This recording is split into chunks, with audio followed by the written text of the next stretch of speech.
morning, good afternoon, good evening, and good day. Whatever time of the day it is, thanks for tuning in. This is the first of our podcasts, first of a weekly series to discuss nothing other than the Lewis and Clark expedition. The focus will be on the journal entries for the current week, a discussion of where the Corps of Discovery is and what they're doing at this time, whether it be 1804, 1805, or 1806. Occasionally events of 1803 and before and after 1806 will also be discussed. This audio podcast is being produced and presented by the Missouri River Basin Lewis and Clark Interpretive Trail and Visitor Center in Nebraska City. You can find us on Facebook by searching MRB Lewis and Clark Center, and check out our website at lewisandclarkvisitorcenter.org. We are located along the Missouri River, along the route of the expedition. We have 3 floors of Lewis and Clark themed exhibits, walking trails, and a Plains Indian Earth Lodge replica. In July 1804, the Corps camped on the Nebraska side, very near to where our current building is located. If you look at the screen right now, you might recognize the map there, of course, of the U.S., the Louisiana Purchase being in red, and the map of the route that Lewis and Clark took from St. Louis to the Pacific Ocean. In 1804, you can see that they were along the Missouri River between Nebraska and Iowa, the northern parts of those 2 states. If you look to the Pacific side in 1805, they're still headed towards the Pacific, but they're getting closer. And at the top of the screen in the center, they are headed back in 1806. My name is Adam, and I will be conducting this week's podcast. August 1st to August 7th, 1804. On August 1st, William Clark turned 34 years old. It was his birthday. He was the second oldest member of the expedition. Only John Shields was older than Clark. The average age of the members would have been in their low 20s. Clark celebrated by eating a saddle of fat venison, some elk, and a beaver tail. Over this week, the Corps passed from modern-day Fort Calhoun, Nebraska, north, to a few miles east of modern-day Tekamah, Nebraska, this being on the Nebraska side anyway. The highlight of the week is the Council Bluff meeting with the Otoe in Missouri. Just a few years prior, the Otoe and Missouri combined to form one tribe. They were a small tribe having about 250 people at the time, and they lived only at one settlement at a time. And at this time, their present village was along the Platte River to the west. This was the Corps of Discovery's first council, or meeting, with Native Americans of the West. They didn't quite know what to expect. It's true that both of the captains had experience interacting with natives, but not out here, not beyond the realm of safety. They were isolated, and they knew it. Clark wrote in his journal that when the Otoe arrived, every man was on his guard and ready for anything. The captains fired off the deck cannon and Lewis's air gun a couple of times for the Otoe. This certainly would have had a dual purpose. On one hand, they were able to impress and entertain the Otoe with the sight and sounds of the weapons, and on the other hand, it was a great show of force and great power. The loud, booming noise of the cannon mounted onto the large 55-foot keelboat would have been an awe-inspiring moment. And demonstrating the airgun was also a brilliant tactical exercise. Lewis's airgun used compressed air to provide the force to propel the shot. Now, it looked like a normal gun, but the near silence of it would have been perplexing to the Otoe, and to any white Easterner for that matter. The captains then offered a few presents, some provisions, a dram of ardent spirits, some powder and ball, medals, and a flag. In return, the Odo gave the Corps some watermelons.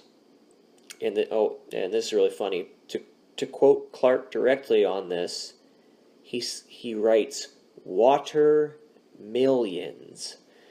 Clark is notoriously bad at spelling and grammar, but I'm sure we'll get into that some later on podcast, but not today. So both parties exchanged speeches, parted their ways.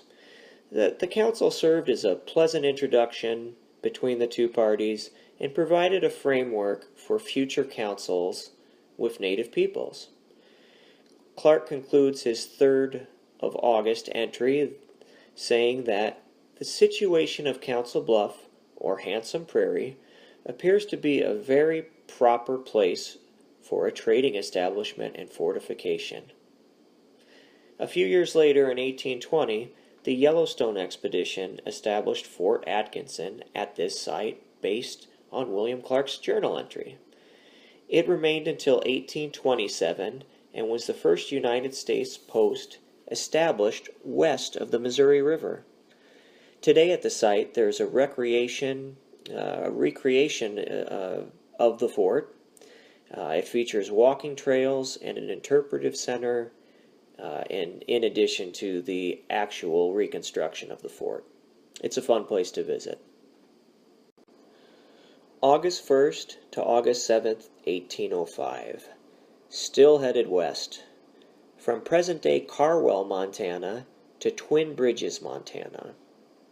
A couple of days prior to this, they arrived at the Three Forks of the Missouri River and decided to ascend the northernmost of the Three Forks, and they named it the Jefferson, after Thomas Jefferson, of course. The Corps of Discovery was trying to find a way through the Rockies. They were trying to find the Shoshone Indians. They knew they would need to find them to procure horses for transportation over the Bitterroot Mountains. It was already August now, and they still had a long way to go, and what's more, they knew it. They knew that time was not on their side. This was a desperate time for the Corps of Discovery. By this time they had already traveled 2,500 miles, but they still had a long way to go.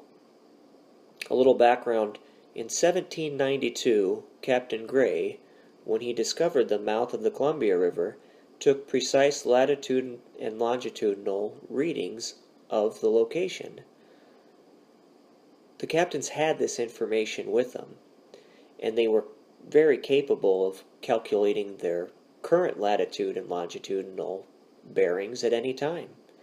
Therefore, they knew where the Pacific was in relation to where they were.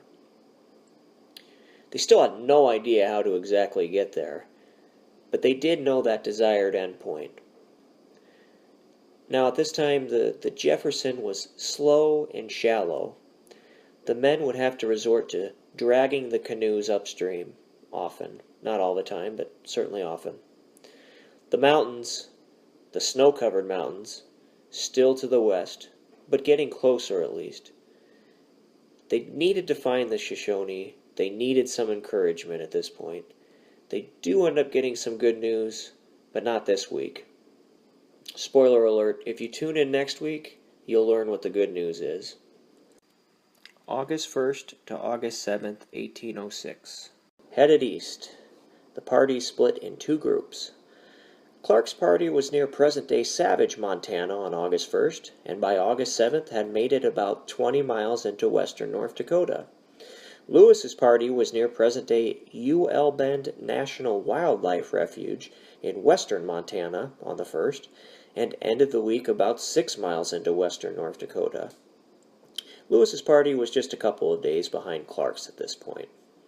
The two parties had been separated since July 3rd, so nearly a month. Lewis's group was basically backtracking the 1805 route west, and Clark's group was headed south of Lewis on the Yellowstone River. On August 3rd, Clark wrote, "Last night the mosquitoes were so troublesome that no one of the party slept half the night. For my part, I did not sleep 1 hour. Those tormenting insects found their way into my bearing and tormented me the whole night. Throughout the expedition, they were always complaining about mosquitoes. Even at Camp Dubois, before the expedition even began, they were complaining about them. It's really quite comical to read the journal entries. They simply run out of ways to describe the level of discomfort stemming from the mosquitoes. So the result is almost always an excessive use of adjectives and constantly trying to one-up previous posts or somehow put into writing that the mosquitoes today are somehow worse than the mosquitoes yesterday. And this process of going through this day after day after day and year after year after year. But I'm sure we'll talk more about the mosquitoes probably pretty often because it's some comical relief, if nothing else.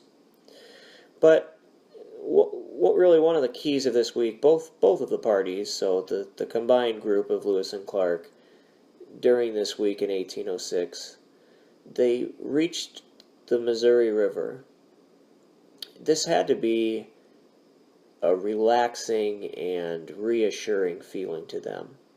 I mean, all they had to do was stay on the Missouri River and they'd make it back to St. Louis. There was no more exploring in the rawest sense. Gravity would be their friend and take them home. This concludes our inaugural audio podcast. We thank you for listening and hope you'll come back and listen to some more in future weeks.